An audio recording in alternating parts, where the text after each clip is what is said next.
Christmas కనుక shake hand ఇచ్చి happy Christmas చెప్పండి. మీ పక్కన ఉన్న వారికి, ఇటు పక్కన ఉన్న వారికి, మీ ఎదరు ఉన్న వారికి, మీ వెనకాల ఉన్న వారికి. ఎదురున్న వారికి చెప్పాలా, వెనకాల ఉన్న వారికి వండర్ఫుల్, చాలా సంతోషం. ఒకరికొకరు ఈ విధంగా క్రిస్మస్ చేసుకోవడం మీరు కనబడుతుంది. ఓకే, చాలా సంతోషం.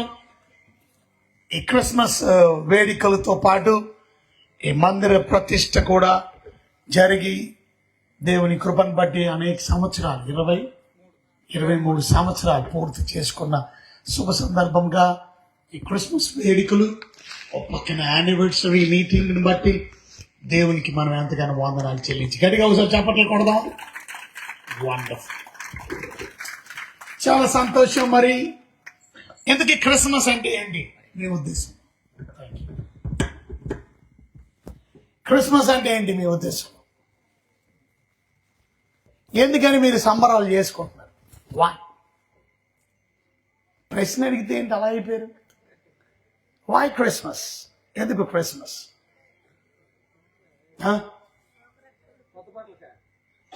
ఏంటమ్మా, కొత్త బట్టలకా? మరి దేనికి? భోజనానికి. అన్ని ఆన్సర్లు పాస్టర్ గారే చెప్పేస్తున్నారు. అందుకేనా?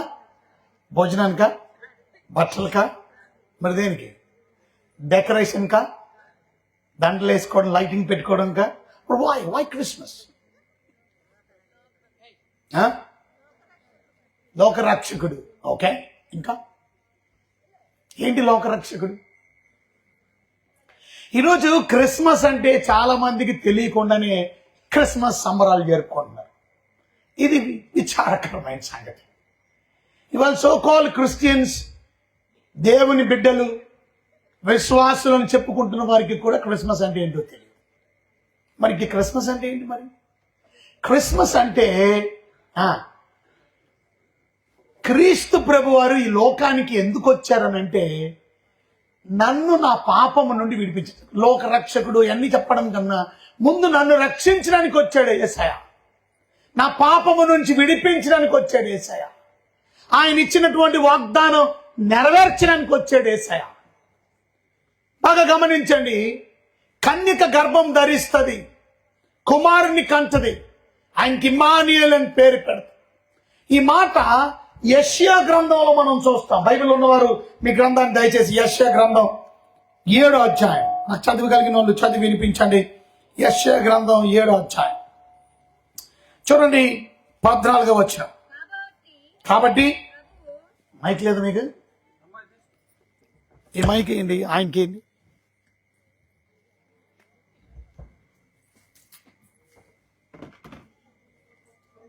ఏడో అధ్యాయం. కాబట్టి ప్రభు, మీ దగ్గర బైబిల్స్ ఉంటే చూడండి. యెషయా గ్రంథం 7వ అధ్యాయము 14వ వచనం. కాబట్టి ప్రభు తాన యొక్క సూచన చూపును ఆలకించుడి. కన్యక గర్భవతి అయి. చూసారా, యెషయా గారు రాస్తున్నారు. ఇంకా యేసు ప్రభు పుట్ల. యేసు ప్రభు పుట్టడానికి యెషయా గారికి దగ్గర 600 సంవత్సరాల క్రితం, 1-2 సంవత్సరాలు కాదు, 600 సంవత్సరాల క్రితం యెషయా గారు రాస్తున్నాడు ఆయన ప్రవచన వాక్యాన్ని. చూడండి ఏం రాస్తున్నాడు? కన్యక గర్భవతి అయి కుమారుని కని. చూసారా, కుమారుని కని అతనికి ఇమ్మానుయేలును పేరు పెట్టును. చూసారా, కన్యక గర్భవతి అవుతుంది. ఎప్పుడైనా చూసారా కన్యక గర్భవతి అవడం? ఒక కన్యక ఇంకా ఆ బిడ్డ కన్యకగానే ఉండి, ఎప్పుడు ఆ కన్యక పెళ్లి చేసుకోగానే ఆమె మిస్టర్ అండ్ మిస్సెస్ అని అంటారు. అప్పుడు పెళ్లి చేసినప్పుడు అంటే అర్థం ఏంటంటే, ఇప్పుడు ఆ కన్యక అంటే పెళ్లి కాకముందే, ఒక మాటలో చెప్పాలంటే ఏ పురుషుని కూడా లేనటువంటి అమ్మాయి, పవిత్రంగా పరిశుద్ధంగా జీవిస్తున్నటువంటి ఆ స్త్రీ. ఆ బిడ్డకి దేవుడిచ్చే వాగ్దానం ఏంటంటే, చూసారా, మనందరికీ 600 సంవత్సరాల క్రితం ఏమిటి వాగ్దానం అని అంటే, కన్యక గర్భం ధరిస్తుంది, కుమారుణ్ణి కంటది, అతనికి ఇమ్మానుయేల్. ఎందుకు ఇమ్మానుయేల్ అంటే ఏంటి అర్థం? ఇమ్మానుయేల్ అంటే గాడ్ విత్ అస్. దేవుడు మనతో ఉండడం అనగా యేసుక్రీస్తు దేవుడు అనే విషయాన్ని గుర్తుపెట్టుకో.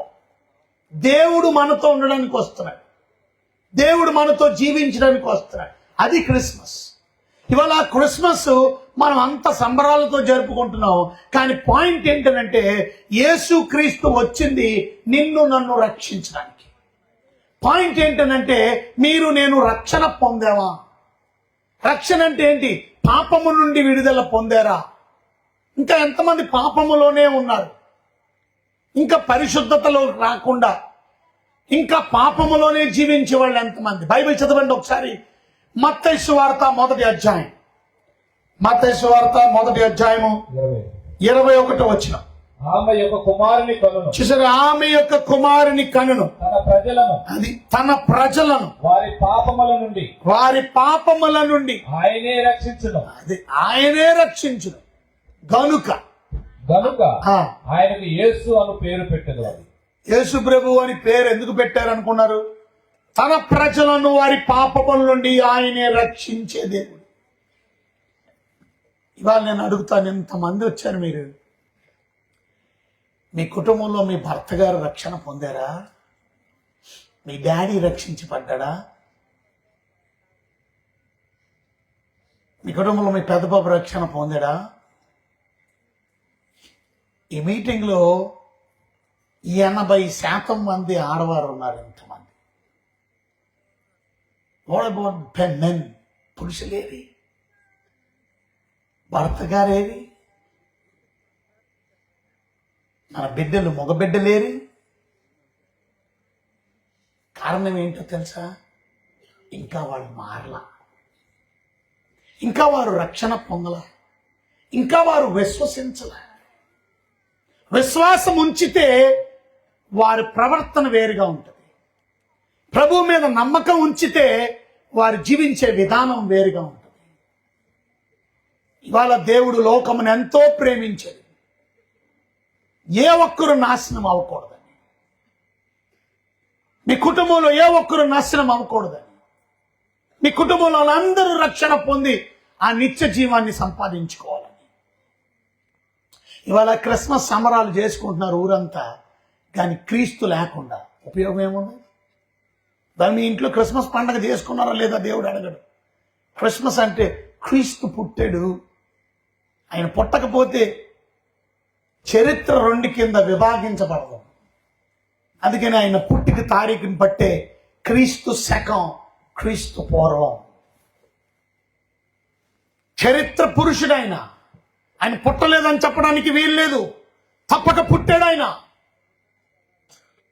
మనకి డేట్తో పని లేదు. అందుకనే ఇవాళ కూడా మనం క్రిస్మస్ జరుపుకుంటున్నాం. 25 క్రిస్మస్ అని జరుపుకోవట్లే మనం. క్రీస్తు పుట్టాడు, పుట్టలేదని చెప్పడానికి వీల్లేదు. ఆయన పుట్టింది ఎందుకనంటే తన ప్రజలను వారి పాపముల నుండి రక్షించడానికి. పాయింట్ ఏంటంటే మీరు రక్షణ పొందారా? మరి మీ పాపము నుండి రక్షించబడ్డారా? మీరు ఈ రాత్రి కన్ను మూస్తే, ఈ రాత్రి మీరు చనిపోతే ప్రభు దగ్గరికి వెళ్ళగలరా? ప్రభు ఉండే స్థలానికి వెళ్ళగలరా? ఆ పరలోకాన్ని స్వతంత్రించుకోగలరా? నిత్యము నిత్యము బ్రతికే స్థావరానికి వెళ్ళగలరా? అది క్రిస్మస్ అంటే. క్రిస్మస్ అంటే ప్రభు పుట్టాడు, నరకం తప్పించబడింది. నేను ప్రభునందు విశ్వసించాను గనుక, నేను ప్రభువుని నమ్మాను గనుక నేను ఆయన బిడ్డను అయిపోయాను. ఇంతవరకు నేను సైతాన్ బిడ్డగా బ్రతికాను, లోక సంబంధంగా బ్రతికాను. విశ్వాసం ఉంచడం బట్టి మీరు నేను ఆయన పిల్లలం అయిపోయాం. యోహాను సువార్త 1వ అధ్యాయం 12వ వచనం మనం చూసినట్లయితే, యోహాను సువార్త 1వ అధ్యాయము 12వ వచనం. చూసారా, తాను ఎందరిని అంగీకరించారో, తనని ఎందరు అంగీకరిస్తారో వారందరికీ అనగా తన నామమందు విశ్వాసముంచు వారికి, అది విశ్వాసముంచు వారికి దేవుని పిల్లలగుటకు. చూసారా, ఎవరైతే ఆయన యందు విశ్వసిస్తారో మీరందరూ ఆయన పిల్లలు అవడానికి ఆయన అధికారం ఇచ్చేసాడు, అధికారం అనుగ్రహించాడు. ఈరోజు ప్రియమైన దేవుని బిడ్డలారా, దేవుని మాటలు వింటున్నటువంటి మీరు ఆయన అంగీకరించారా? మరి ఎందరైతే ఆయన్ని అంగీకరిస్తారో వారందరికీ ఆయన పిల్లలు అయ్యే అధికారం. వాళ్ళు చాలా మంది ఆయనకి పిల్లలు అవ్వలేదు, ఇంకా ఆయన అంగీకరించలేదు ఇంకా హృదయంలో. ఇవాళ మనం ఆయన అంగీకరించకపోతే మనం ఆయన బిడ్డలు అవ్వలేము. ఆయన బిడ్డలు అవ్వకపోతే ఆయన రాజ్యాన్ని స్వతంత్రించుకోలేము. వీళ్ళు ఎంతమంది మీ జీవితంలో విశ్వాసం కలిగి జీవిస్తున్నారు? ఎంతమంది మీ జీవితంలో నమ్మకం కలిగి జీవిస్తున్నారు? మొదటి యోహాను పత్రిక 5వ అధ్యాయం 12వ వచనం చూడండి ఒకసారి. మొదటి యోహాను పత్రిక 5వ అధ్యాయం 12వ వచనం. దేవుని కుమారుణ్ణి అంగీకరించువాడు, చూసారా, దేవుని కుమారుణ్ణి అంగీకరించువాడు జీవము గలవాడు. అది ఇవాళ మీరు నా ప్రశ్న ఏంటంటే, క్రిస్మస్ రోజు ఇవాళ మనం ఆయన అంగీకరించారా? మీరు ఆయన అంగీకరిస్తే జీవం కలిగినటువంటి వారు, దేవుని కుమారుడైన యేసుక్రీస్తుని అంగీకరింపని వాడు జీవం లేనివాడు. జీవం లేనివాడు అంటే ఏంటి తెలుసా మీకు? చెప్పండి. జీవం లేనివాడు అంటే ప్రాణం లేనివాడు. అది అంటే అర్థం ఏంటి? వాడు చచ్చిన శవంతో పోల్చాడు. ఎవరైతే జీవము కలిగిన వారు అంటే ప్రభు అయిన యేసుక్రీస్తునందు విశ్వాసం ఉంచినటువంటి వారు. ఈరోజు నేను అడుగుతున్నాను మిమ్మల్ని, ఎంతమంది, బాబు కూర్చోండి, ఎంతమంది దేవుని బిడ్డలైనటువంటి మీరు ప్రభు అయిన యేసుక్రీస్తునందు విశ్వసించారు? విశ్వాసం ఉంచి ప్రతివాడు నశింపడు. విశ్వాసం ఉంచకపోతే నాశనం ఉంది. అంగీకరించినటువంటి వాడు జీవము కలిగినటువంటి వాడు. దేవుణ్ణి అంగీకరించలేనటువంటి వాడు జీవము లేనటువంటి వాడు. ఎంతమంది క్రైస్తవ పెళ్లిళ్ళు చేసుకున్నారు? మీ చేయి చూపించండి. పెళ్లిళ్ళు చేసుకున్నారా? క్రైస్తవ పెళ్లి చేసుకున్నారు. ఓకే, క్రైస్తవ పెళ్లిలో ఒకసారి అలా పెట్టిరండి. ఇప్పుడు నేను పెళ్లి కొడుకుని అనుకోండి, ఈయన మొగాయన కానీ ఆడమ్మకి అనుకో పెళ్లి కూతురు అనుకోండి. ఈ పెళ్లి కూతురు పెళ్లి కొడుకులకి నిలబడ్డారు. పాస్టర్ గారు రండి, చూడండి. పాస్టర్ గారు తెల్ల బట్టలు వేసుకొని అక్కడ నిలబడి, మగోడు పెళ్లి చేయట్లేదు అనుకోకండి, కంగారు పడకండి. ఓకే, ఈయన ఆడామా, నేను మొగ్గ. ఈ పెళ్లి చేసుకోవడానికి పాస్టర్ గారు వచ్చి పెళ్లి చేసే ముందు ఒక మాట అడుగుతారు. విన్నారా మీరు ఎప్పుడైనా? చేసుకున్న వాళ్ళకి బాగా గుర్తుండాల. ఏమని అడుగుతారు చెప్పండి? ఈ అమ్మాయిని నువ్వు చేసుకోవడానికి నీకు అంగీకరించుచున్నావా? అదే మాట వాడారు, అంగీకరించుచున్నావా. అర్థమైందా మీకు? అప్పుడు నేను అంగీకరించుచున్నాను అన్నప్పుడు అప్పుడు ఆ అమ్మాయిని అడుగుతారు. అడగండి. రాజేంద్ర గారిని చేసుకోవడం మీకు అంగీకారం? ఆమె మాట్లాడట్లా, ఆమె బొర్ర ఒప్పుతుంది. శవుడేమో ఈ అమ్మాయికి ఎనబడలేదేమో అని కొంచెం గట్టిగా అంగీకరించుచున్నావా? ఏం మాట్లాడట్లా. బాగా గమనించాను. ఆమెమి మాట్లాడకపోతే అయ్యగారు పెళ్లి చేస్తారా చేయరా? చెప్పాలి గట్టిగా. చేయరు. Thank you sir, thank you. అర్థమైందా మీకు? ఇవాళ పెళ్లికి ముందు అంగీకరించుచున్నావా? ఏమిటి అంగీకరించడం అంటే అర్థం? ఈ అమ్మాయిని నీ జీవిత భాగస్వామిగా, ఈ అమ్మాయి టేస్ట్లు వేరు, ఆలోచనలు వేరు. ఇంతవరకు ఆమె ఎలా బ్రతికిందో, కానీ ఇప్పుడు నీ జీవితంలోకి వస్తున్నా. నీ జీవితంలోకి రావడానికి ఆ అమ్మాయిని నువ్వు అంగీకరిస్తున్నావా? నేను ఎస్ అని చెప్పినప్పుడు ఆ అమ్మాయిని అడుగుతున్నాను. ఆ అమ్మాయిని ఏమని అడిగారంటే, ఈయన్ని నువ్వు పెళ్లి చేసుకోవడానికి, నీ భర్తగా స్వీకరించడానికి అంగీకరించుచున్నావా? ఆమె మాట్లాడలా, సైలెంట్గా ఉందా? అప్పుడు పెళ్లి చేయకూడదు. ఫస్ట్ అడగవలసింది ఇది. దాని తర్వాత పెళ్లి ప్రమాణాలు. ఇవాళ దేవుని వాక్యం వింటున్నటువంటి మీరు ఇప్పుడు మీరు చదవండి, అంగీకారం గురించి అక్కడ రాసింది. మొదటి యోహాను పత్రికలో 5వ అధ్యాయంలో చూడండి. ఇప్పుడు మొదటి యోహాను పత్రిక 5వ అధ్యాయం 12వ వచనం ఏమనుంది? దేవుని కుమారుణ్ణి అంగీకరించువాడు, అది ఎవరైతే అంగీకరిస్తారో జీవము గలవాడు. అంగీకరించువారు జీవము కలిగినటువంటి వారు. ఇవాళ మీరు అంగీకరించకపోతే వారు అందుకనే చనిపోయినటువంటి వారు. వారి జీవం లేదు, లైఫ్ లేదు. జీవం అంటే ఏంటో తెలుసా మీకు? దేవుని యొక్క ఊపిరి, దేవుని యొక్క జీవం. ప్రభు చెప్పిన మాట, నేనే మార్గం, సత్యం, జీవం. ఆయనే జీవం. ఆయన్ని కలిగి ఉండడం మాట, అది అర్థం.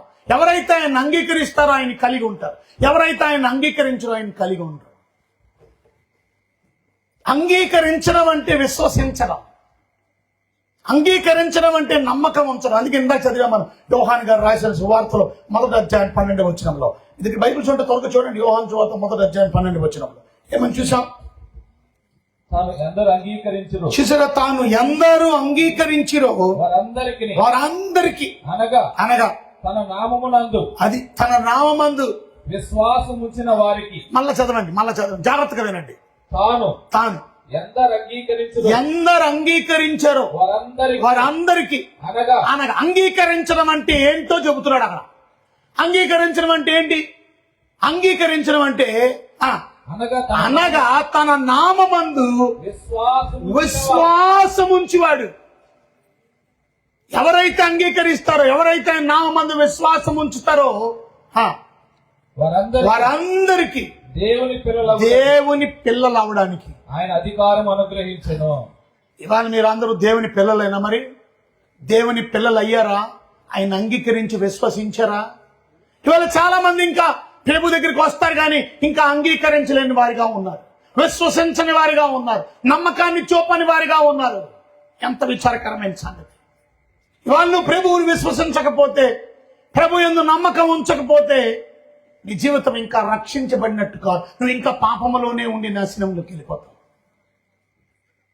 అందుకనే యోహాను సువార్త 3వ అధ్యాయం 18వ వచనంలో రాయబడి ఉంది. యోహాను సువార్త 3వ అధ్యాయం 18వ వచనం.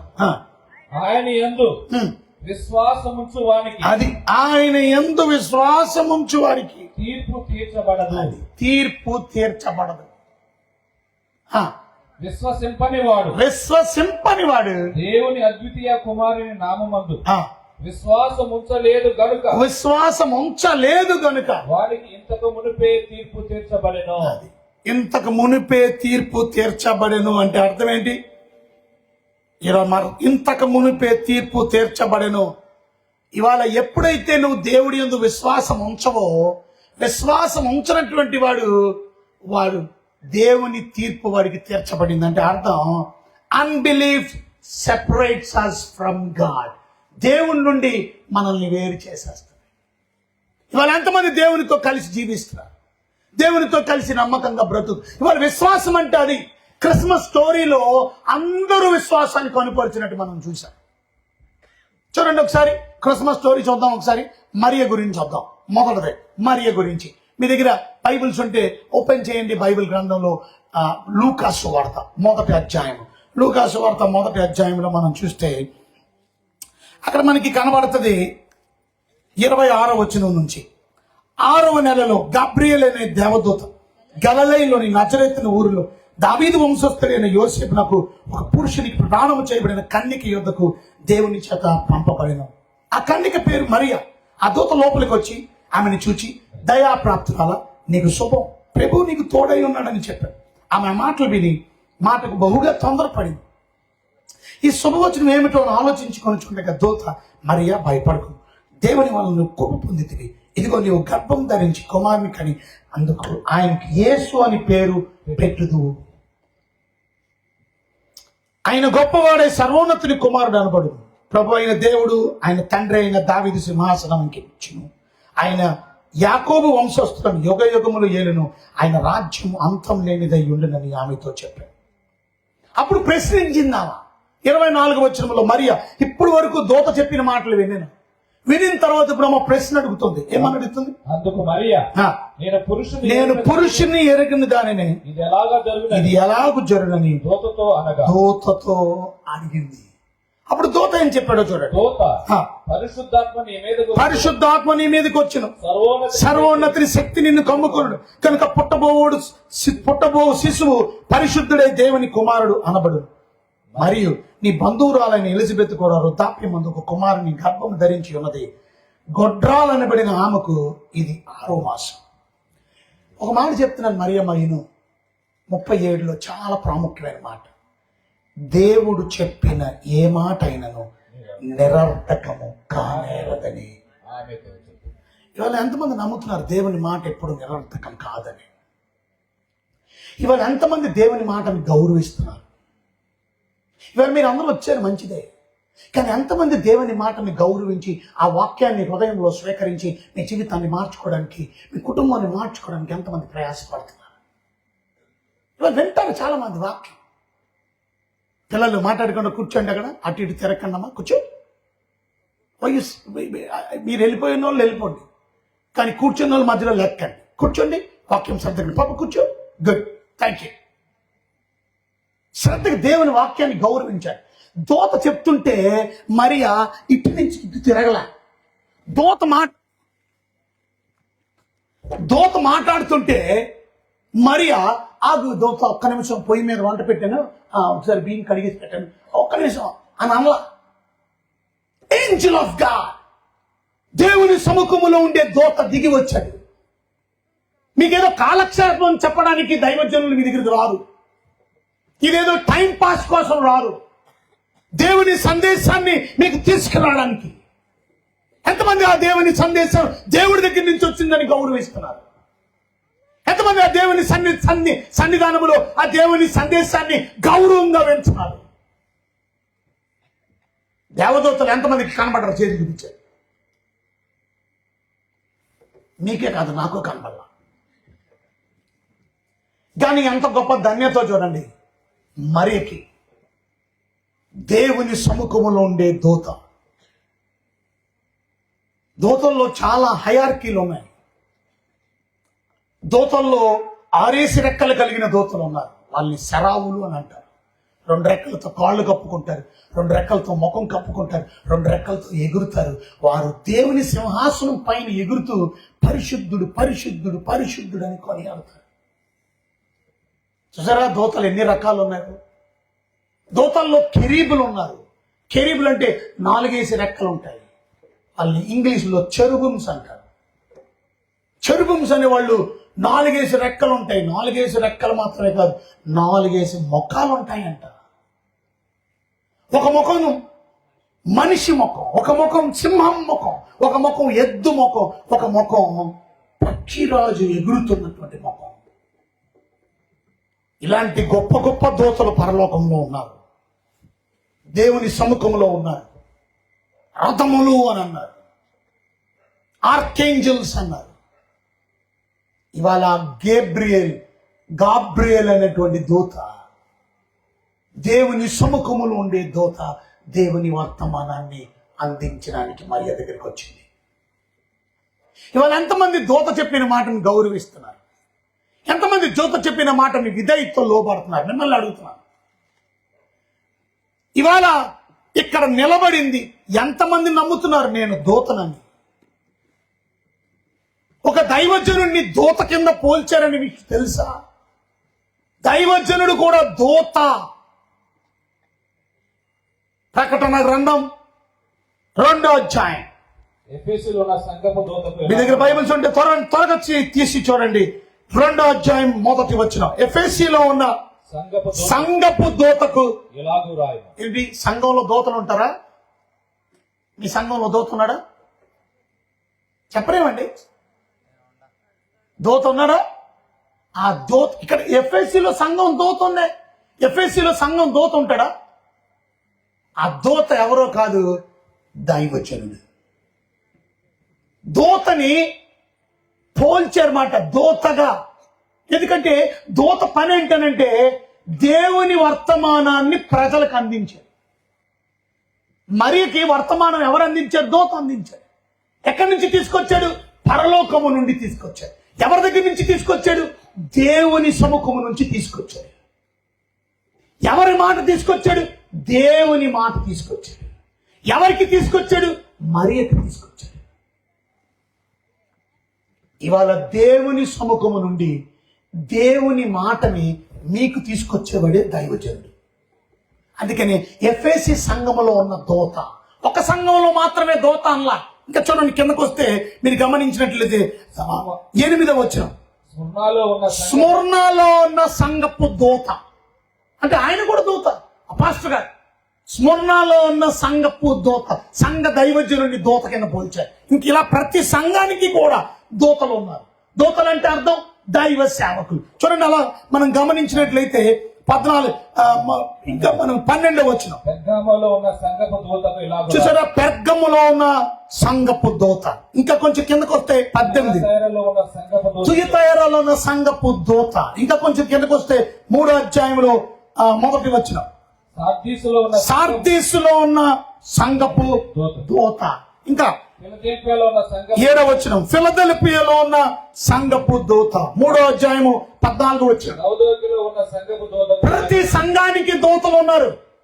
దూతలు అంటే దైవజనులు. ఎంతమంది దైవజనుడిని ఒక దూతగా మీరు గమనిస్తున్నారు? Is the messenger of God. ఒక విషయం చూపించలేదు మీకు, ఇన్ని వచనాలు చూపించాను. ప్రతి సంఘములో దూత ఉన్నారు అంటే అర్థం దూత దైవజనుడిని పోల్చింది. మన ఆ దూత మీకు వర్తమానం చెప్పినప్పుడు ఎంతమంది ఆ వర్తమానాన్ని వింటున్నారు, లోబడుతున్నారు, ఎంతమంది గౌరవిస్తున్నారు? వాళ్ళు దేవుని మాటలు వినక మన నాశనాన్ని మనమే తెచ్చుకుంటున్నాం. దేవుని మాటలకు లోబడక మన జీవితాన్ని మనమే భయంకరమైన శాపంలో కూరుకుపోతున్నాం. Because you don't listen to God's word. దేవుని మాట విన్నవాడు బాగుపడతాడు.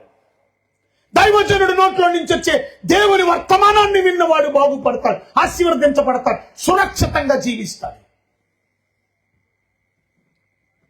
ఇశ్రాయేలీయులు అందరూ బయలుదేరి వెళ్తున్నారు. ఎందుకు? దేవుడు మోషే అనే దైవజనుడిని దేవుడు వాడుకున్నాడు. వారికి పాలు తేనెలు ప్రవహించే దేశానికి తీసుకొని వెళ్తున్నాడు. దారిలో 14వ అధ్యాయం 1వ వచనంలోకి వచ్చినట్లయితే అక్కడ రాస్తుంది, నిర్గమకాండం 14వ అధ్యాయం 1వ వచనం. మరియు యెహోవా మోషేతో ఇలాగు సెలవిచ్చాడు. చూసారా, యెహోవా మోషేతో ఇలాగు సెలవిచ్చాడు. ఇశ్రాయేలు తిరిగి పిహాహీరుతో ఎదురుగా ఉంటా. చూసారా, ఇశ్రాయేలీలు తిరిగి, ఇశ్రాయేలీలు తిరిగి. అందరూ చెప్పండి, ఇశ్రాయేలీలు. కొంచెం గట్టిగా చెప్పాలి. తిరిగి అనండి, తిరగండి. తిరగండి అంటే ఏంటి? అంటే వీళ్ళందరూ బయలుదేరి వెళ్ళిపోతున్నారు ఇశ్రాయేలీలు. మోషే నాయకత్వంలో వాళ్ళందరూ బయలుదేరి వెళ్తున్నారు. ఎక్కడి నుంచి బయలుదేరారు? వినట్లా, ఐగుప్తు దేశం నుండి బయలుదేరి వస్తుండగా దేవుడు దైవజనుడితో మాట్లాడాడు. వాళ్ళందరినీ తిరగమను. ఎక్కడ తిరగమను? ఏమని చెప్తారు? ఎక్కడ తిరగమను? ఎక్కడికి తిరగమని? వెనక్కి తిరగమని. అందరూ చెప్పండి, ఎలా తిరగమని?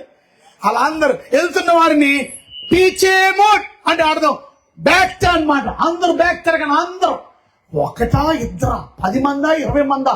ఎంతమందో తెలుసా మీకు? ఎంతమంది చెప్పండి? 6 లక్షల. ఎంతమంది?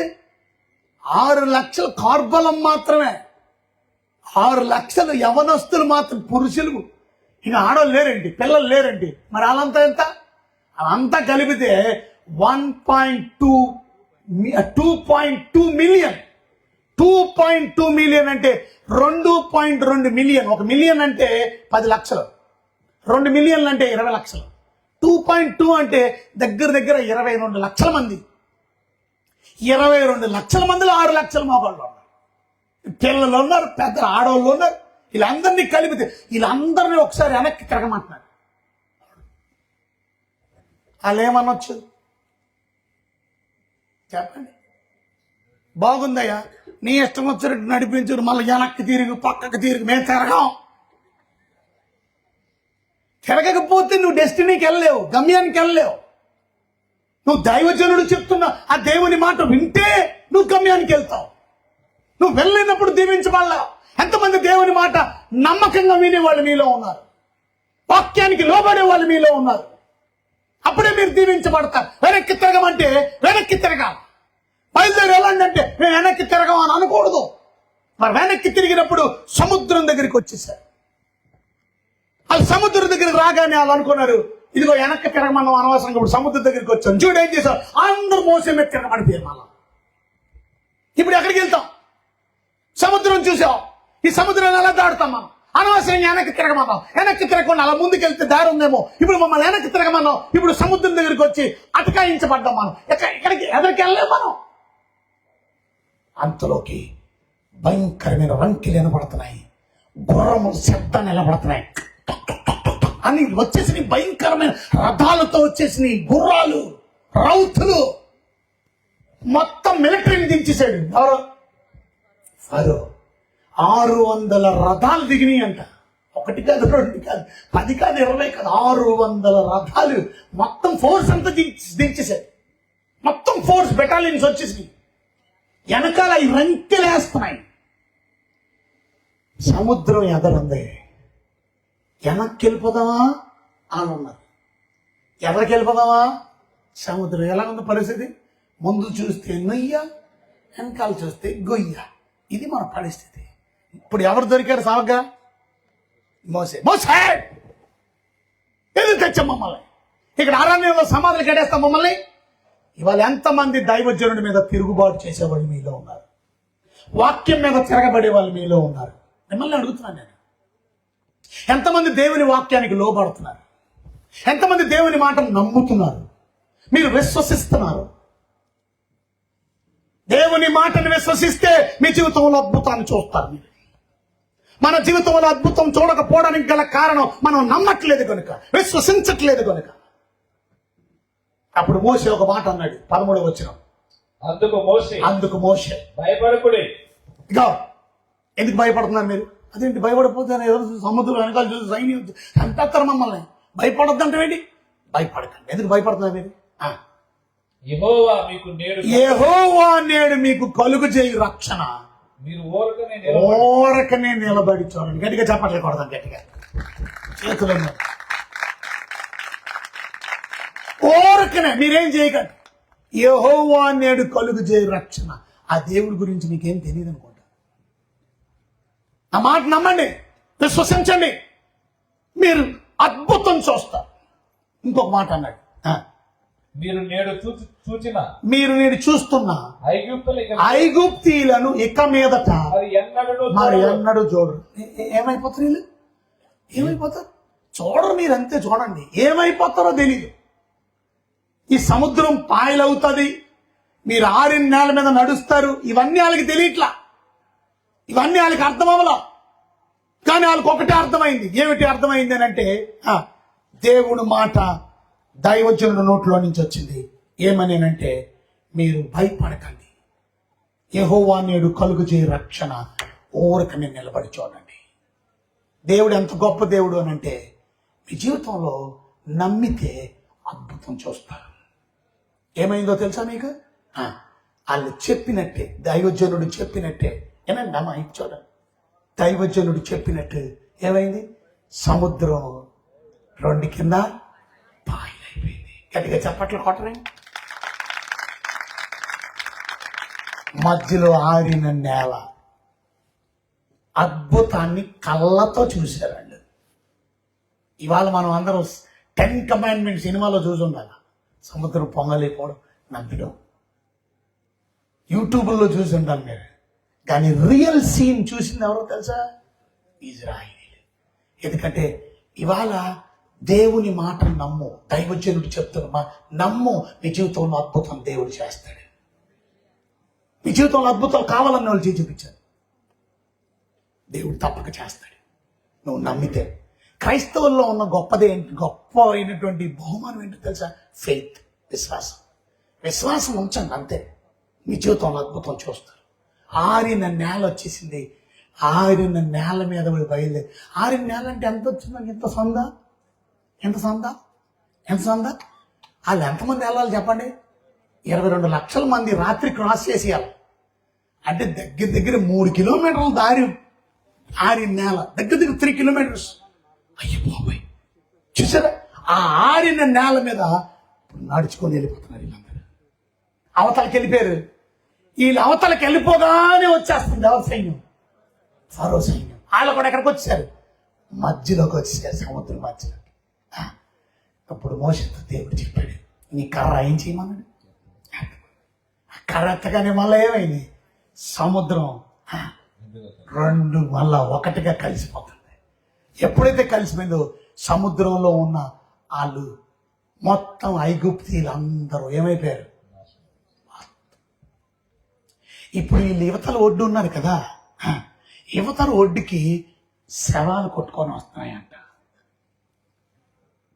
మధ్యలో మునిగిపోయినటువంటి రథాలు కొట్టుకొని వస్తున్నాయంట, గుర్రాలు కొట్టుకొని వస్తున్నాయంట. గట్టిగా ప్రభుకి చప్పట్లు కొడతారా? నమ్మదగిన దేవుడు మాట వింటున్నారా మీరు? మాట వినాల మనం. విశ్వాసం అంటే మాట వినడం, లోబడ్డం. ఈ మాట ఏంటి అని ఖాతరు లేకుండా బేఖాతరుగా ఉండకూడదు మనం. ఎంతమంది దేవుని మాట వింటున్నారు మీరు? ఎంతమంది దైవజనుడు చెప్తున్న మాట దేవుని వాక్యానికి లోబడుతున్నారు మీరు? ఒక అతను చాలా పెద్ద ఉన్నతమైన స్థితిలో ఉన్న వ్యక్తి. ఓ మాటలో చెప్పాలంటే కమాండర్ లాంటి వ్యక్తి, commander in chief general officer అన్నమాట ఆయన. ఓ మాటలో చెప్పాలంటే ఆ దేశం ఆయనకి భయపడుతుంది అంతగా, అంత ఉన్నతమైన వ్యక్తి. కానీ ఈ దేశం నుంచి, ఇజ్రాయెల్ దేశం నుంచి అందరినీ చంపేసి బహుమానం ఏంటది మొత్తం కొల్లగొట్టి కొంతమందిని బానిసలుగా పట్టుకుపోయాడు. అక్కడ ఈ ఇజ్రాయెల్ దేశంలో ఉన్నటువంటి చిన్నది ఇంట్లో పని మనిషిగా బానిసగా పనిచేస్తుంది. ఆమె తన యజమానుడైనటువంటి ఈ నయమాన్ అనే వ్యక్తికి కుష్ఠరోగం ఉందని గ్రహించింది. యజమానుడికి చెప్పడానికి ధైర్యం సరిపోక తన అమ్మగారికి చెప్పింది. అమ్మగారు, మీ ఆయన గారికి కుష్ఠరోగం ఉందా? మా ఊర్లో దైవజనుడు ఉన్నాడు, ఆయన దగ్గరికి వెళ్ళండి, తప్పక బాగుపడతాడు. మీ భర్త గారి కుష్ఠరోగం పోద్ది. ఆ చిన్న పిల్లకున్న విశ్వాసం. ఇవాళ నేను మాట అడుగుతాను మిమ్మల్ని. ఇవాళ క్రిస్మస్ కదా, చర్చ్ యానివర్సరీ కదా, ఇవాళ మీతో పాటు ఇంకొకరిని తీసుకొచ్చానని వాళ్ళు చేసి చూపించండి. థ్యాంక్ యూ, థ్యాంక్ యూ, ఇంకా థ్యాంక్ యూ. మిగతాలు ఈ బైబిల్ని సంకలో పెట్టుకుని వచ్చారు ఇలాగా. ఇవాళ దేవుడు మనల్ని రక్షించింది ఇతరులను రక్షించడానికి. అయితే ఏ స్టోరీలోకి వెళ్తున్నాను నేను. అక్కడ ఏం జరిగిందో తెలుసా మీకు? ఆ అమ్మాయి ఎప్పుడైతే చెప్పిందో ఈయన బయలుదేరి వెళ్ళాడు ఆ దేశానికి. అక్కడ రాజుకు ఉత్తరం రాశాడు. ఆ రాజేమో బట్టలు చింపేసుకున్నాడు. ఆ రాజేమో తల గొరికేసుకున్నాడు గట్టి గట్టిగా. ఏమిటి నాకు, నేనేమన్నా ఒకరికి కలిగిన కుష్ఠరోగాన్ని మాన్పేస్తానా, నన్ను అడుగుతున్నాడేంటి అని కంగారు పడుతున్న సమయంలో దైవజనుడి నుంచి కబురు వచ్చింది. నా దగ్గరికి పంపించు. దైవజనుడి దగ్గరికి పంపించాడు. ఇంతకీ దైవజనుడు లోపలికి వెళ్ళాడా, బయటకు వచ్చాడా? ఇంకేది మీరు ఏ ఊరండి ఈ ఊరు? గడ్డమనుగు ప్రజలు వాక్యం పట్ల ఆసక్తితో వింటున్నారా? మధ్యలో లేగిసి అటు ఇటు తిరుగుతున్నారంటే అది వాక్యాన్ని గౌరవించినట్టు కాదు. You are displeasing God. దేవుని మీరు గౌరవపరుస్తున్నట్టు. వెళ్ళిపోయిన వాళ్ళు రాకండి, ఇంటికాడే ఉండండి. దేవుని సన్నిధి అంటే మరియా దూత చెప్తుంటే అలాగే ఇటు తిరిగితే మరి దూత చెప్తాడా? అది దేవుడు మాట చెప్తున్నాడు నీకు. ఇవాళ నీకు దేవుని వర్తమానం అందించడానికి వచ్చా. దేవుని మాట చెప్తుంటే మీరు అటు ఇటు కొంతమంది తిరుగుతున్నారు ఎందుకు? అటు వెళ్ళిపోయి ఇటు వెళ్ళిపోయి కొద్ది నిమిషాలు మేమేం గంటలు చెప్తారా ఏంటి? కొద్ది నిమిషాలు దేవుని మాటలు ఇంతసేపు చెప్తాడు దేవుడు. దూత విన్నదా లేదా? విన్నారా? నేను మరియా విన్నదే లేదా? ఇవాళ విన్నప్పుడు అర్థమవుతుంది. మధ్యలో అటు ఇటు తిరిగితే నీకేం అర్థమవుతుంది దేవుని వాక్యం? దైవజనుడు లోపల నుంచి బయటికి రాలా. ఇంత పెద్ద మిలిటరీ మ్యాన్ వస్తే, ఇంత పెద్ద commander in chief general officer వస్తే, తన దగ్గర ఉన్నటువంటి ఒక సేవకుని పంపించి ఆయనకి చెప్పు, వెళ్ళి యోర్దాన్ నది ఉంది, ఆ నదిలో 7 సార్లు మునుగు. మరలా చెప్తున్నాను, ఎంతమంది దేవుని సేవకుడు చెప్పిన మాట వింటున్నారు? ఇందాక మోషే వెళ్తుండగా వెనక్కి తిరగండి అని అంటే వెనక్కి తిరిగారు కనుకనే అద్భుతం చూడగలిగారు. తిరిగారు కనుకనే సముద్రం పాయలవడం చూడగలిగారు. సముద్రం అవతల దాటపడం చూశారు. అంత మాత్రమే కాదు, శత్రువులు వాళ్ళ కళ్ళ ముందు చచ్చిపోవడం చూశారు. శత్రువులు కళ్ళ ముందు శవాల కింద తేలడం చూశారు. దేవుని మాట వింటే అద్భుతం నువ్వు కూడా చూస్తావు. మిలిటరీ కమాండర్ నేను వస్తే లోపల నుంచి బయటకు రాడా ఈ పాస్టర్ గారు? ఏంటి ఆయనకి అంత గొప్ప తెక్కేంటి? ఎవరికి ప్రవక్త అయితే లోపల నుంచి బయటకు రాడా? కోపంతో మండిపోతున్నాడు. పదండి వెళ్ళిపోదాం. మన దగ్గర పెద్ద పెద్ద నదులు లేవా? ఇంకా సుపీరియర్ మంచి అందమైన నదులు లేవా? మంచి వాటర్ ప్యూరిఫై గా బ్యూటిఫుల్ గా ఉన్న వాటర్, మంచి నీళ్లు. ఇదేంటి యోర్దాన్ నది మురికి నీళ్లు ఉన్నాయి నాది, మనకెందుకో? కోపముతో ఎంతమంది దేవుని మాటలు విని కోపముతో వెనక్కి తిరిగి వెళ్ళిపోతున్నారు. ఇవాళ మీ ఆయనకి దేవుని మాటలు అర్థం అవ్వట్లేదా? దేవుని మాటలు అంటే కోపం వస్తుందా మీ ఆయనకి? మీ పెద్దబాబుకి దేవుని మాటలు అంటే కోపం వస్తుందా? దేవుడు చెప్పిన మాట వినడానికి ఇష్టం లేదా? కొంతమందికి ఇష్టం ఉండదు, కొంతమంది వినడానికి ఇష్టపడరు. ఓకే, కానీ ఎవరికి నష్టం? నీకే నష్టం. ఎవరికి లాభం ఉండదు? నీకే లాభం ఉండదు. ఏమైంది? వాడి కుష్టు రోగంతో వెళ్ళిపోతున్నాడు. ఇప్పటి వరకు ఆ జబ్బుతో బాధపడ్డాడు, ఇంకనూ అదే జబ్బుతో బాధపడడానికి వెళ్ళిపోతున్నాడు. ఇవాళ చాలా మంది ఇప్పుడు వరకు శాపాన్ని అనుభవిస్తున్నారు, ఇంకా వాళ్ళ జీవితంలో శాపమే కావాలనుకుంటున్నారు. ఇప్పటి వరకు దరిద్రాన్ని అనుభవిస్తున్నారు, ఇంకా వాళ్ళ జీవితంలో దరిద్రమే కావాలనుకుంటున్నారు. ఎంత విచారకరమైన సంగతి. వెళ్ళిపోతుంటే ఆ రథం దగ్గర ఉన్నటువంటి ఆ రథాధిపతో ఎవరో ఒక దాసుడు అన్నాడంట, అయ్యగారు అయితే అతని దాసుల్లో ఒకడు వచ్చి, నాయన ఆ ప్రవక్త ఏదైనా గొప్ప మాట ఏమని చెప్పాడా? చేయమని నియమించలేదని నీవు ముందువా? అయితే స్నానం చేసి శుద్ధుడు కమ్మన్నాడు. దానికి ఎందుకయ్యా నువ్వు ఇలాగా బాధపడిపోతున్నావు? ధైర్యంగా మాట్లాడితే అతడు పోయి దైవజనుడు చెప్పినట్లు. ఇవాళ నా ప్రశ్న ఏంటంటే, ఎంతమంది వాక్యం చెప్పినట్టు నడుస్తారు? ఎంతమంది దేవుని మాట చెప్పినట్టు నడుస్తున్నారు? ఎంతమంది విశ్వాసం కలిగి బ్రతుకుతున్నారు? ఈ క్రిస్మస్ లో మరియా దూత చెప్పినట్టు చేసింది. ఇవాళ నువ్వు దూత చెప్పినట్టు, దైవజనుడు చెప్పినట్టు నువ్వు వింటున్నావా? నువ్వు లోపడుతున్నావా? ఎప్పుడైతే యోర్దాన్ నదిలో మునిగాడో, ఒకసారి, 2 సార్లు, ఎన్నిసార్లు మునగమన్నాడు? గట్టిగా చెప్పాలి, ఇంకా కొంచెం గట్టిగా. 4 సార్లు మునిగి లెగ్గానే ఏం కొంచెం మునక, నాకు కుష్ఠరోగం పోవట్లేదురా. నువ్వు మునగమన్నావు, మునుగుతున్నాను, కానీ 7 సార్లు అండి అయ్యగారు. మునగండి ఇంకోసారి, 6 సార్ల తర్వాత గుంజలు తీసినట్టు నా వల్ల కాదు, వచ్చేస్తానంటే వాడికి స్వస్థ వస్తుందా? ఇవాళ దేవుడు చెప్పిన మాట ప్రకారం ఎంతమంది జీవిస్తున్నారు? విశ్వాసం అంటే అది, నమ్మకం అంటే అది. నమ్మకం అంటే చెప్పినట్టు చేయడం, నమ్మకం అంటే లోబడ్డం, విధేయత చూపించడం. వాళ్ళు మనకి దేవుడి మీద నమ్మకం. అందుకే క్రిస్మస్ మన ఇంట్లో సరదాగా లేదు, సంతోషంగా లేదు. క్రిస్మస్ అంటే పిండి వంటలు చేసుకోవడమే కాదు, డెకరేషనే కాదు, స్టారే కాదు. క్రిస్మస్ అంటే ఏంటి?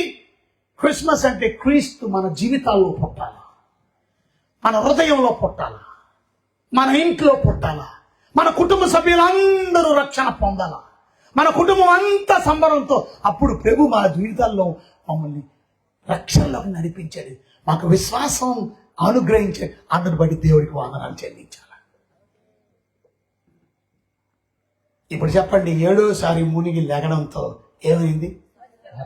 అతని దేహం పసిపిల్ల దేహం వలె. కొట్టండి గట్టిగా చప్పట్లు. పసిపిల్ల దేహం వలె, అతని దేహం పసిపిల్ల దేహం వలె. అంటే పసిపిల్లడికి ఏ జబ్బు లేక ఎంత అందంగా ఉంటాడో అలా అందంగా అయిపోయాడంట. అంత గొప్ప కుష్టి రోగం నుంచి దేవుడు విడిపించాడు. ఇవాళ నువ్వు ఏ జబ్బుతో బాధపడుతున్నావు? ఏ అనారోగ్యంతో బాధపడుతున్నావు? దేవుడి మాట వింటావా? దేవుడు చెప్పినట్టు చేస్తావా?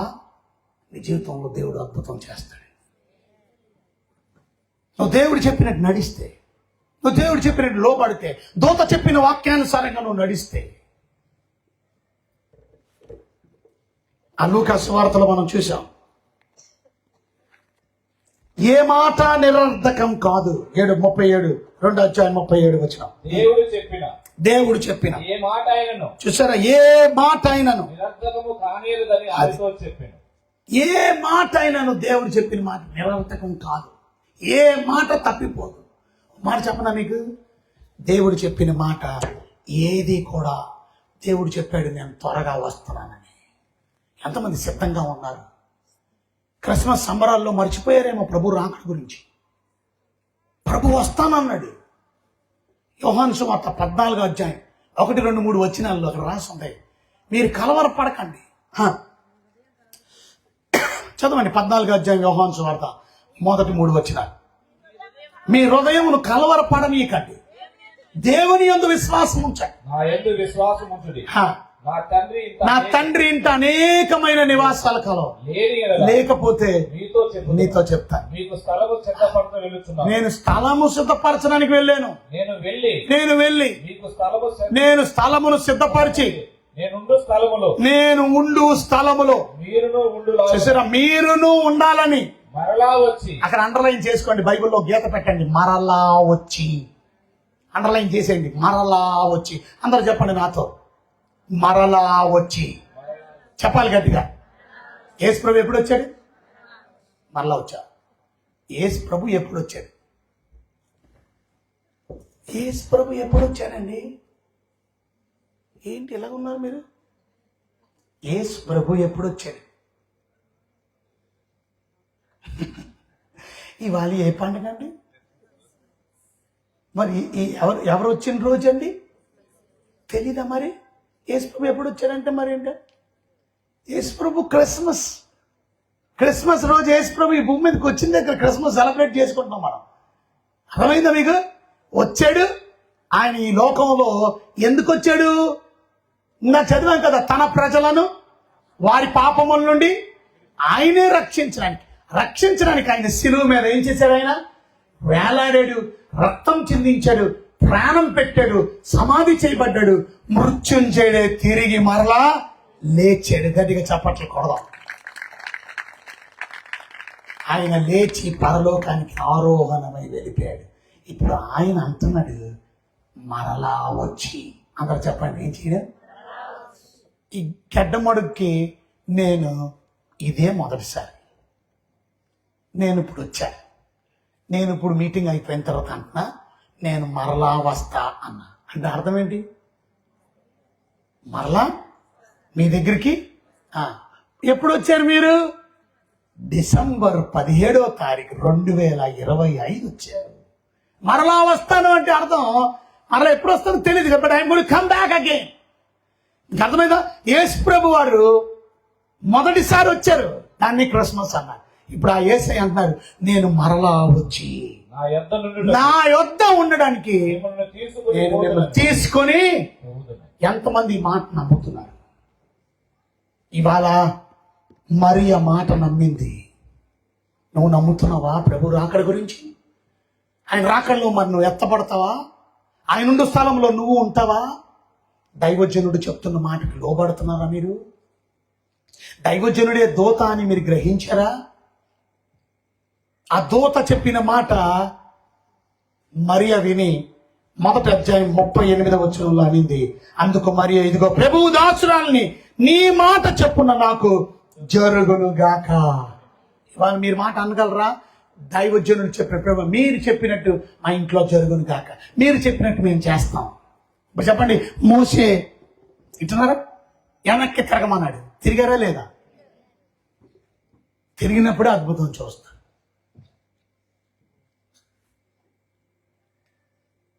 ఆ దైవజనుడు చెప్పాడు, ఏమన్నాడు? యోర్దాను నదిలో 7 సార్లు మునగమన్నాడు. మునిగనే లేదా? చెప్పినప్పుడు చేస్తే ఏమైంది? కుష్ఠరోగం నుండి విడుదల పొందాడు. ఇప్పుడు ఏమే నువ్వు దయాప్రాప్తురాలా, నీకు శుభం, ప్రభువు నీకు తోడై ఉన్నాడు, నువ్వు గర్భం ధరిస్తావు. ఎక్కడైనా చూసారా? ఎప్పుడైనా చూసారా? వింటున్నారా మీరు? ఒక స్త్రీ ఒక పురుషుడు కలయిక లేకుండా ఒక స్త్రీ గర్భవతి అవ్వడం ఇంపాసిబుల్. It's not possible. ఆమెకి బుర్రార్థం అవ్వాల. కానీ ఎవరు చెప్పిన మాట ఇది? దూత చెప్పిన మాట. దూత ఎవరి మాట చెప్తున్నాడు? దేవుని మాట చెప్తున్నాడు. కనుక తప్పక నాకు జరుగుతుంది. ఇప్పుడు విశ్వాసం అంటే అర్థం ఏంటంటే చూడలేదని నమ్మడం. ఇప్పుడు నిజంగా ఆమె చూడలా జరిగేదేంటో, ఇంకా ఆమె గర్భవతి అవ్వలా, కానీ నమ్మింది కనుక కొద్ది రోజుల్లో కొద్ది నెలల్లో ఇప్పుడు మరియకి ఏమొచ్చింది?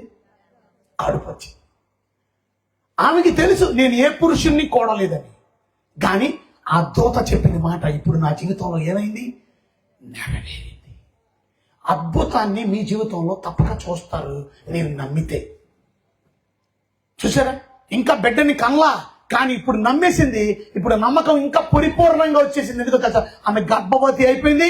ఇప్పుడు ఆమెకు తెలుసు లోపల ఉండేవాడు దైవ కుమారుడు, లోపల ఉండేవాడు మగ శిశువు. ఆయనకి పేరు కూడా ఎవరైనా పుట్టిన తర్వాత పేరు పెడతారు. పుట్టక మునిపే, ఇంకా ఆమె గర్భం ధరించక మునిపే. అది విశ్వాసం, అది నమ్మకం. ఇంకా జరగలేదు కానీ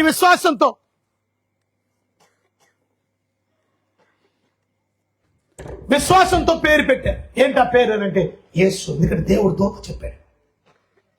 ఈరోజు ప్రియమైన దేవుని బిడ్డలారా, వాక్యాన్ని వింటున్న మీరు మీ దైవజనుడు చెప్తున్న మాటకు లోబడుతున్నారా? మరి ఈ క్రిస్మస్ రోజైనా నేను వాక్యానికి లోబడతానని తీర్మానం చేసుకోండి. అప్పుడే మీ జీవితాల్లో ప్రయోజనకరంగా ఉంటుంది. హెబ్రీలకు రాసిన పత్రిక 13వ అధ్యాయం 17వ వచనం చూడండి. హెబ్రీలకు రాసిన పత్రిక 13వ అధ్యాయం 17వ వచనం.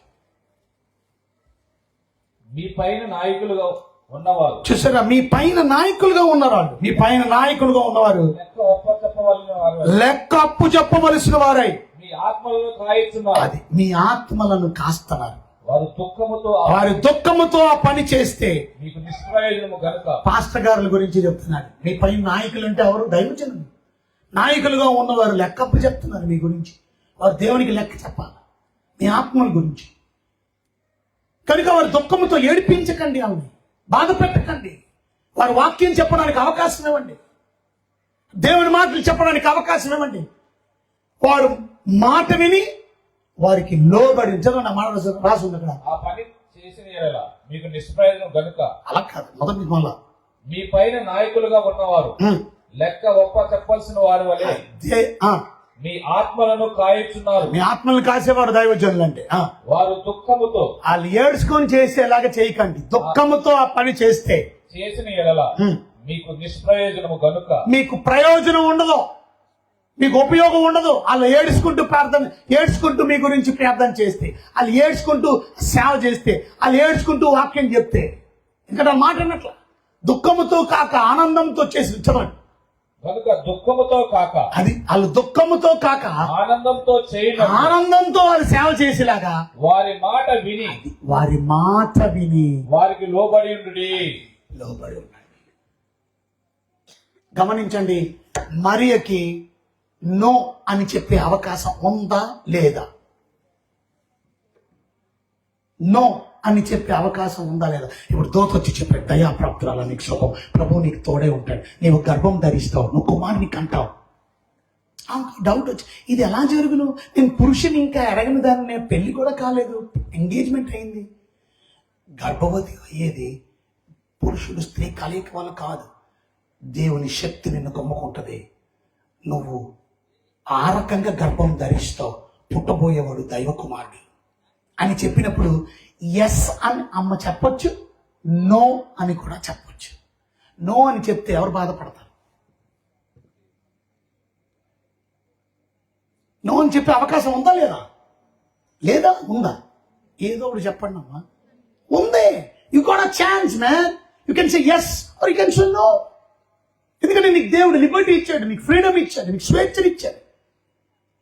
ఇవాళ ఎంతమంది ఆ స్వేచ్ఛని దుర్వినియోగం చేసుకుంటున్నారు? నువ్వు వాక్యం వినాలనుకుంటే వినొచ్చు, వినకూడదంటే వినకూడదు. ఇవాళ నువ్వు ఇక్కడికి రావాలనుకుంటే రావచ్చు, రాకూడదంటే రాకూడదు. నీ భర్త రాకూడదు అనుకున్నాడు, రాలే. నీ పెద్దబాబు రాకూడదు అనుకున్నాడు, రాలేదు. డిసిషన్ అయింది. ఎవరిని బలవంతంగా తీసుకురాలేం మనం. ఎవరు బలవంతంగా రారు, ఎవరు బలవంతంగా ఒప్పుకోరు. ఇవాళ దేవుని వాక్యాన్ని బలవంతంగా ఒప్పుకుంటున్నావా? బలవంతంగా సేవ చేస్తున్నావా? బలవంతంగా దేవుని పరిచర్యలో ఉన్నావా? ఫ్రీ విల్గా దేవుడు మనకి ఫ్రీ విల్ ఇచ్చాడు. నీ మాట చెప్పడం నాకు జరుగును కాక. అనొచ్చు, నా వల్ల కాదు, నా సంతోషాన్ని పాడు చేసుకోవడం నాకు ఇష్టం లేదు, నీకెన్ని కళ్ళమే, నాకు పెళ్లి చేసుకుంటున్నాను యూసేఫ్, మేమిద్దరం హనీమూన్కి వెళ్ళాలనుకుంటున్నాం, మేము ఆ ఊరు వెళ్ళాలి, బలేంటోళ్ళు మా అని. She can say no, but she cannot say no. She is ready to take the pain. ఇప్పుడు అవమానాన్ని భరించడానికి ఆమె ఇష్టపడింది. ఇప్పుడు అందరూ ఏమంటారు తెలుసా? పంపు దగ్గర ఉన్నవాళ్ళు, రోడ్ల మీద ఉన్నవాళ్ళు, ఓ ప్రధానం మన్నే కదా చేసిన ఏంటి, ఓ రకరకాలుగా మాట్లాడుకుంటారు. ఎన్ని అవమానాలు భరించడానికైనా సిద్ధం. ఇవాళ నువ్వు ప్రభువుని నమ్ముకున్నందుకు నీకు వచ్చే అవమానాలు నువ్వు భరించడానికి సిద్ధంగా ఉన్నావా? ప్రభువుని నమ్ముకుంటే నీకు వచ్చే అవమానాలు, నీకు వచ్చే నిందలు, నీకు వచ్చే హింసలు నువ్వు భరించడానికి ఇష్టమేనా? క్రైస్తవత్వం అంటే అదే. బైబిల్ అదే చెప్తుంది. యేసు ప్రభు అదే చెప్పాడు. యేసు ప్రభు కొండ మీద ప్రసంగం చేస్తూ 5వ అధ్యాయం మత్తయి సువార్తలో 12వ వచనంలో ఆయన అన్న మాట ఏంటో తెలుసా? నా నిమిత్తం జనులు మిమ్మల్ని నిందిస్తారు, హింసిస్తారు, చెడ్డమాటలల్లా పలుకుతారు, కానీ మీరు ధన్యులు. చదువు, నాకు రాసింది. నా నిమిత్తం జనులు మిమ్మల్ని నిందించి, చూసారా, జనం మిమ్మల్ని నిందిస్తారు హింసించి, నా గురించి, నన్ను నమ్ముకున్నందుకు, నా పరిచర్య చేస్తున్నందుకు, నా సేవ చేస్తున్నందుకు.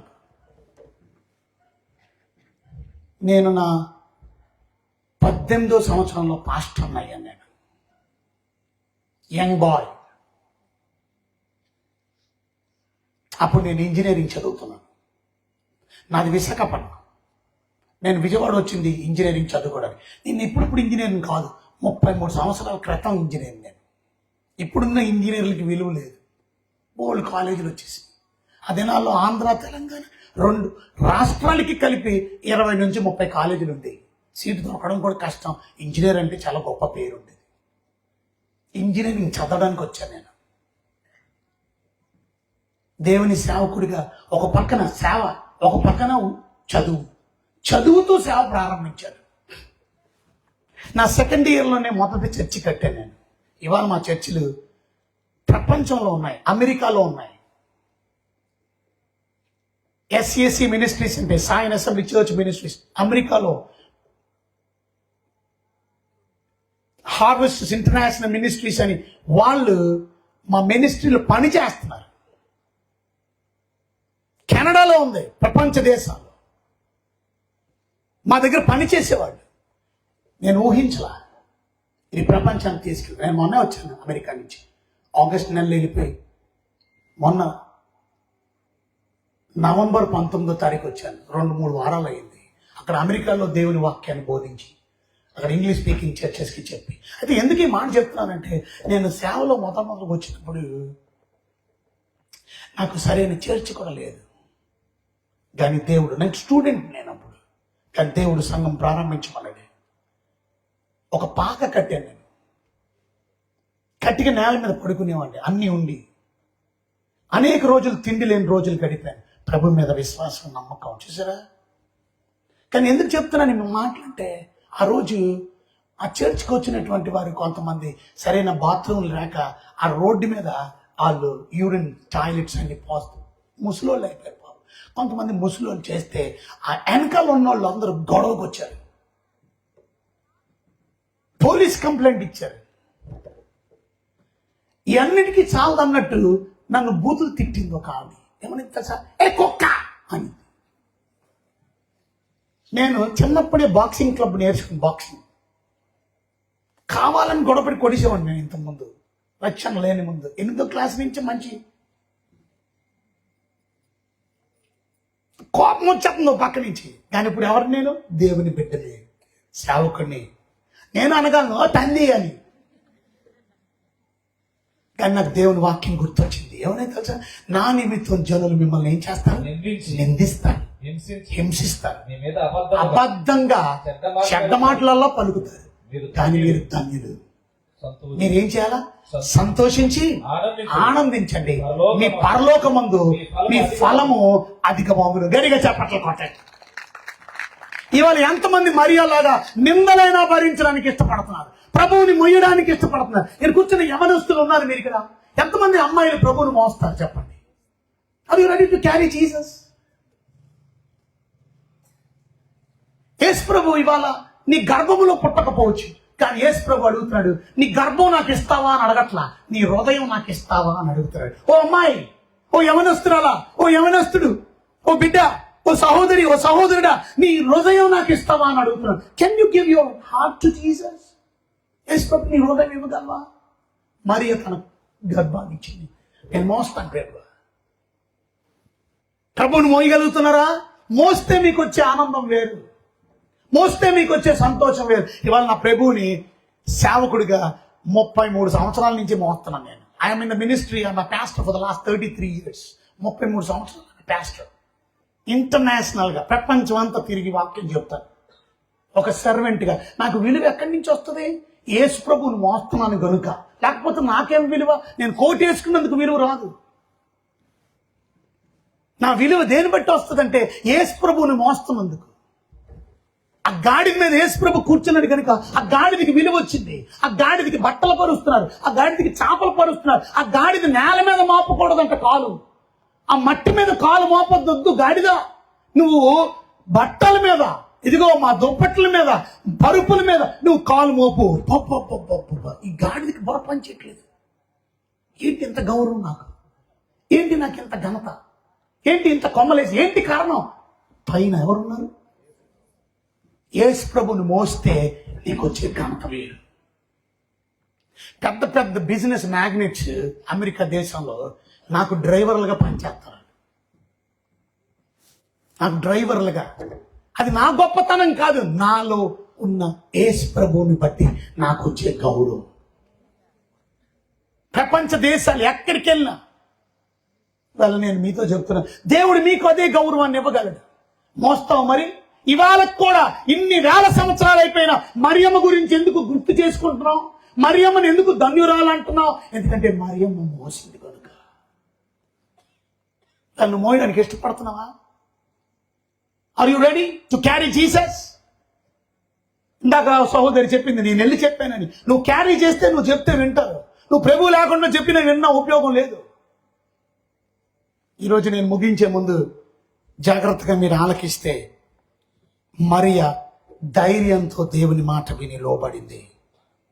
ఇవాళ మనం కూడా లోబడితే ఇంపాసిబుల్ విల్ బీ పాసిబుల్. అసాధ్యమైంది మీ జీవితంలో దేవుడు సాధ్యం చేస్తాడు. ఇవాళ మీ జీవితంలో ఏది అసాధ్యమైనప్పటికీ దేవుడు సాధ్యం చేయగలడమ్మా. అయ్యా నమ్మండి. Are you surrendering to God's will? ఇదిగో నా చిత్తం నేను చేయను, నీ చిత్తం నేను చేయడానికి ఇష్టపడుతున్నాను. నా ఇష్టం ఇవాళ ఆ పిల్లకి రకరకాల ఇష్టాలు ఉండొచ్చు. ఎందుకంటే రకరకాల కలలు. పెళ్లి కావలసినటువంటి అమ్మాయి తన భర్త గురించి రకరకాలుగా ఆలోచిస్తుంది. ఇవాళ పెళ్లి కాకముందే జీవితాన్ని పాడు చేసుకున్న వాళ్ళు చాలా మంది ఉన్నారు. నిన్న ఆదివారం మాది యూత్ క్రిస్మస్ జరిగింది. నాకు ఒక్కరితే కూతురు. ఆ కూతురు యూత్ క్రిస్మస్కి వాక్యం చెప్పింది. చాలా అద్భుతమైన వాక్యం.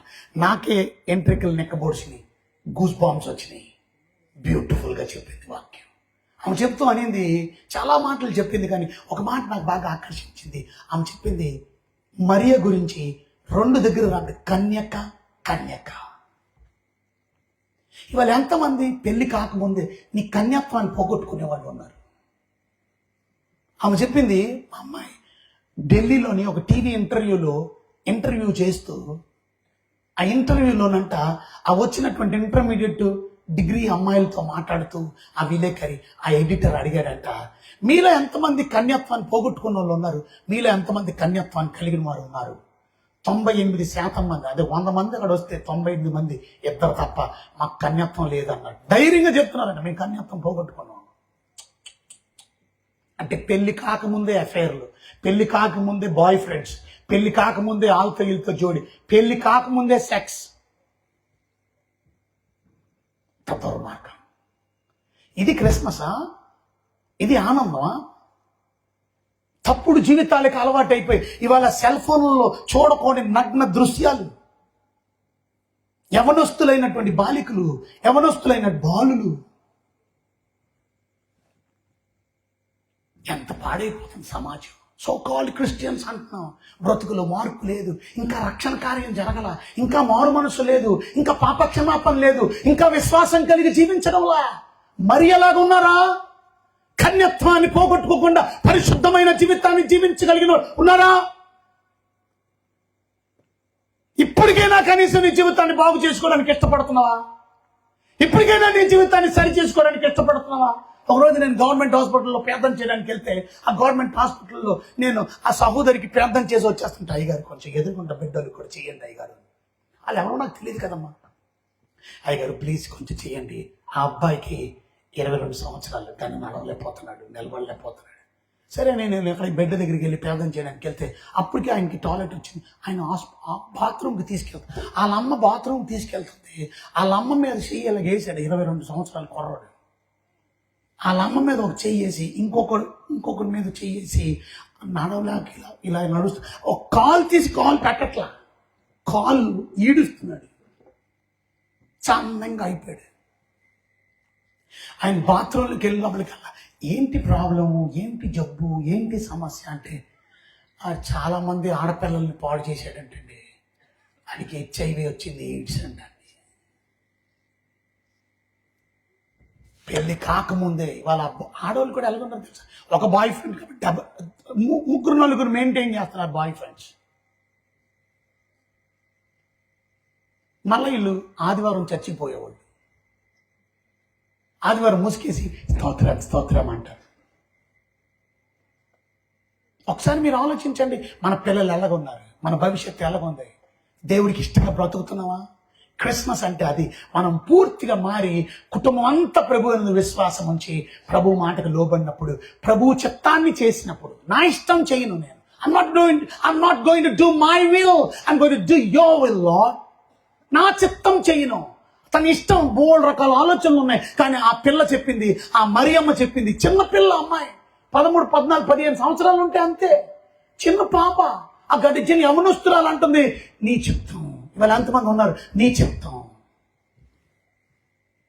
తప్పిపోయిన కుమారుడు తప్పిపోవడానికి కారణం ఏంటో తెలుసా? తన చిత్తం, తన ఇష్టం. ఇవాళ మనందరం మన ఇష్టాన్ని చేస్తున్నాం. కొంతమంది ఎందుకయ్యా సిగరెట్లు తాగుతున్నావు, ఎందుకయ్యా బీరీలు తాగుతున్నావు, ఎందుకయ్యా మందు తాగుతున్నావు, నా ఇష్టం.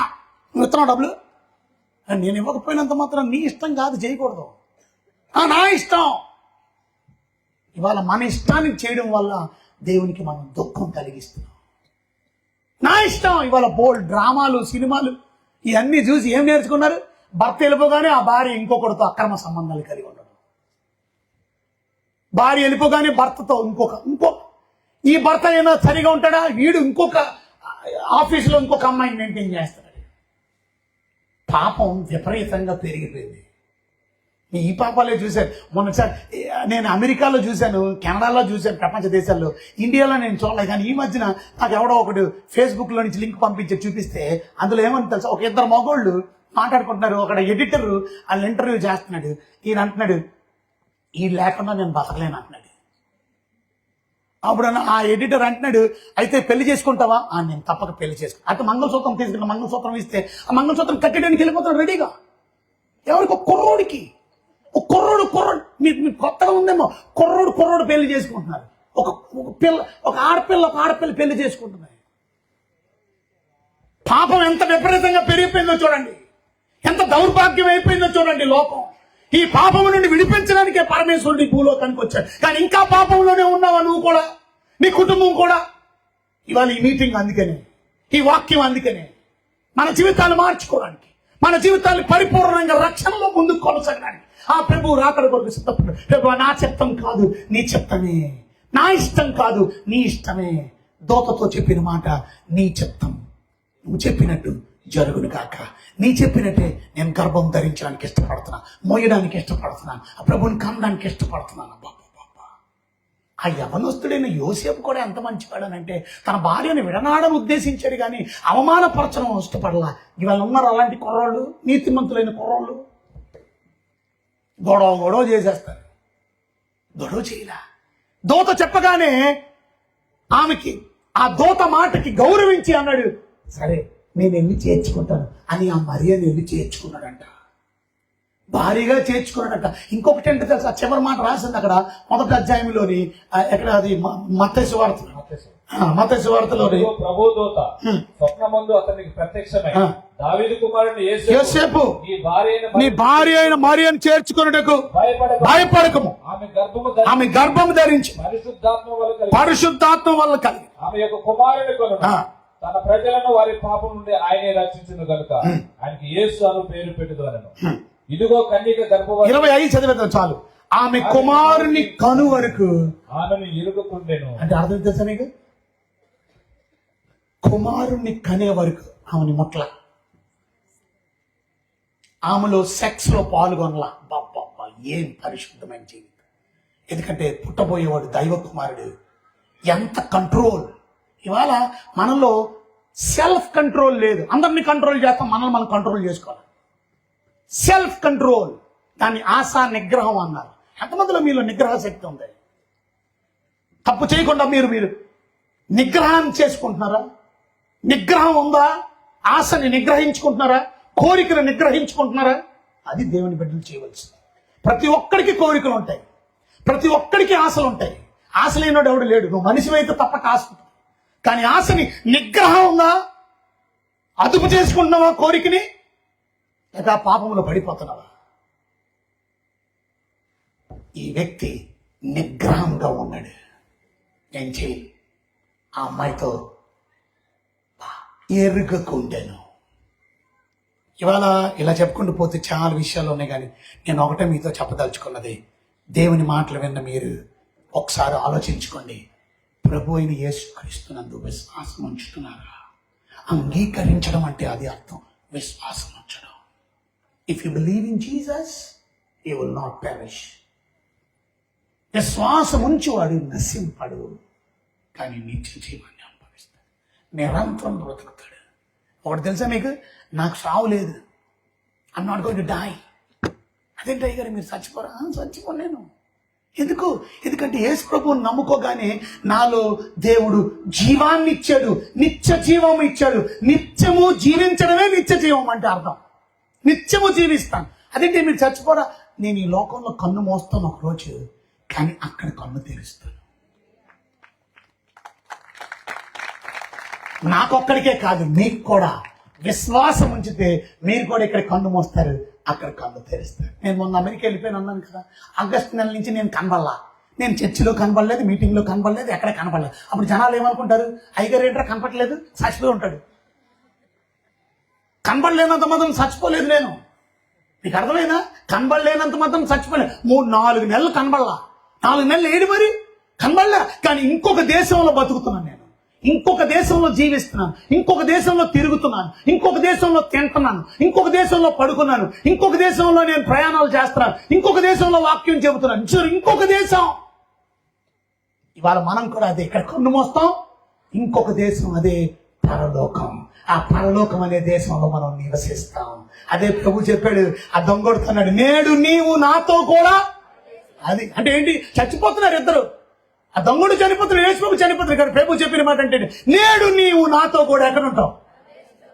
అది అంటే నువ్వు ఇంకా నాతో జీవిస్తావు అక్కడ. పౌలు అదే అన్నాడు, నేను వెడలిపోయి ఎక్కడికి వెళ్ళిపోతాను? క్రీస్తుతో కూడా ఉండవాలని అపేక్ష కలిగి ఉన్నాను. చచ్చిపోగానే ప్రభు దగ్గరికి వెళ్ళిపోతాం. అంటే జీవిస్తాం మనం, చావలేదు, నిరంతరం బ్రతుకుతాం మనం. దాన్ని నిత్య జీవం అన్నారు. నిత్యము జీవించే కృప అది నీకు ఇవ్వాలనుకుంటున్నాను. లేచి నిలబడతారా? ఒకసారి ప్రార్థన చేసుకుందాం. మన జీవితాన్ని చక్కపరుచుకుందాం. ప్రభువా, నాకు ఆ నిత్య జీవం కావాలి. ప్రభువా, నాకు ఆ నిత్య సంతోషం కావాలి. నా పాపము నుండి నేను రక్షించబడడానికి ఇష్టపడుతున్నాను. వచ్చింది నన్ను రక్షించడానికి. నా కుటుంబంలో ఇంకా రక్షణ లేని వారు ఉన్నారు, అటు ఇటు తిరగాలి.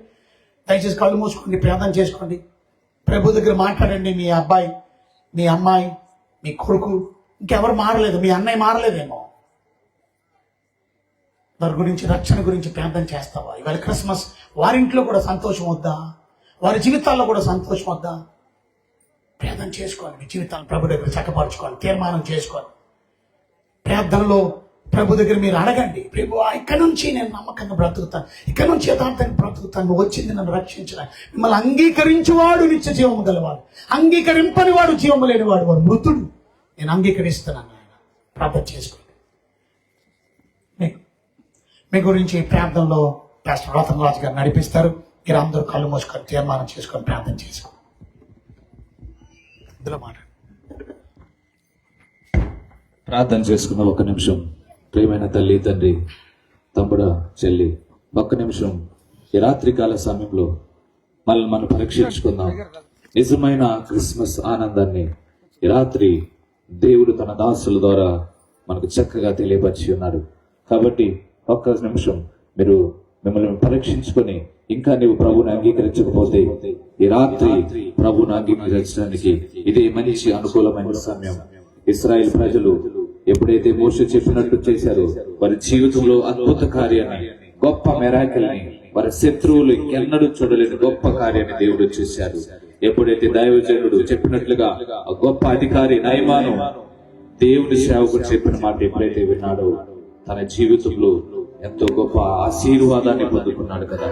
ఇదిగో ఆ యొక్క మరియా యవనస్తురాలు తన జీవితంలో ఇలాంటి అవమానాన్ని పొందుకోవాలా అని ఎక్కడ బాధపడలేదు. కానీ పరలోకంలో దేవుని దూత చెప్పిన మాట ప్రకారం నీ మాట చెప్పగానే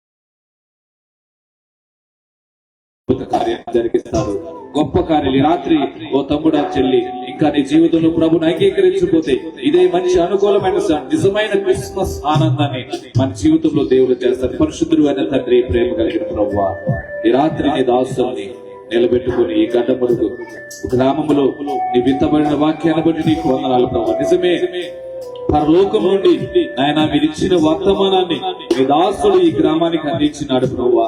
నిజమేమైనా మీ మాట మేమింటే మా జీవితంలో అద్భుతాలు జరుగుతాయి కదా ప్రభువా. నీ మాట మాకు మేమింటే కనుక మా జీవితంలో గొప్ప కార్యాలు జరుగుతాయి. నీ మాట వింటే, నిన్ను మేము అంగీకరిస్తే, విశ్వసిస్తే మాకు నాశనము లేదు ప్రభువా. నిత్యము నీతో జీవించే గొప్ప కృప మాకు అనుగ్రహించాలని ఈ వాక్యం ద్వారా మాతో మాట్లాడావు ప్రభువా. ఎంత మంచి దేవుడు ప్రభువా. మేము ఈ లోకంలో నశించిపోకూడదని, మేము నాశనము కాకూడదని, మా పాపం చేత మేము ఎలాగే ప్రభువా పాడైపోకూడదని నీవే పరలోకం నుండి ఈ లోకానికి దిగి వచ్చి మా పాపాలన్నిటి కొరకు ఆయన మీరు మా కొరకు మరణించిన గొప్ప దేవుడు. మీరు చెబుతున్నారు, మరలా నేను వస్తాను, మరలా నీ ముందు స్థలంలో మిమ్మల్ని కూడా తీసుకెళ్తాను. ఎప్పుడు ప్రభువా నీ మాట మేము విని మేము లోబడి తగ్గించుకొని నీ వాక్యానికి మేము అనుగుణంగాను ప్రభువా నీ మిమ్మలను మా హృదయంలో చేర్చుకున్నప్పుడు మా జీవితంలో గొప్ప కార్యాలు మేము చేస్తాను కదా నాయనా. ఈ రాత్రి ఇక్కడ కూడిన ప్రతి ఒక్కరిని మీరు దర్శించండి. మీ దాసుని కూడా మీరు బలపరిచి ఆయన ఇక్కడ జరిగిన పరిచయం కూడా దీవించమని, ఈ ఆత్మతో మమ్మల్ని నింపమని, ఈ వాక్యం వింటున్న ప్రతి ఒక్కరిని మీరు దర్శించమని యేసయ్య నామమును బట్టి అడిగి వేడుకుంటున్నాము తండ్రి, ఆమేన్. మంచిది. దేవులారా, ఇప్పటి వరకు దేవుని దాసులు ప్రియులు మరి బిషప్ డాక్టర్ అద్భుతమైన రీతిలో దేవుని యొక్క మహాకృపలో చక్కని సందేశాన్ని ఇచ్చారు. ఒకసారి చప్పట్లు కొట్టండి అయ్యగారికి ఒకసారి. Praise lord. మరి యేసుక్రీస్తు ప్రభుల వారు కూడా తన నిండు యవ్వన జీవితాల్లో మనందరి కొరకు త్యాగం చేసినట్లుగా మనం చూస్తాం. అలాగే అయ్యగారు కూడా ఎన్నో సంవత్సరాల ప్రభు నమ్ముకున్నారంట?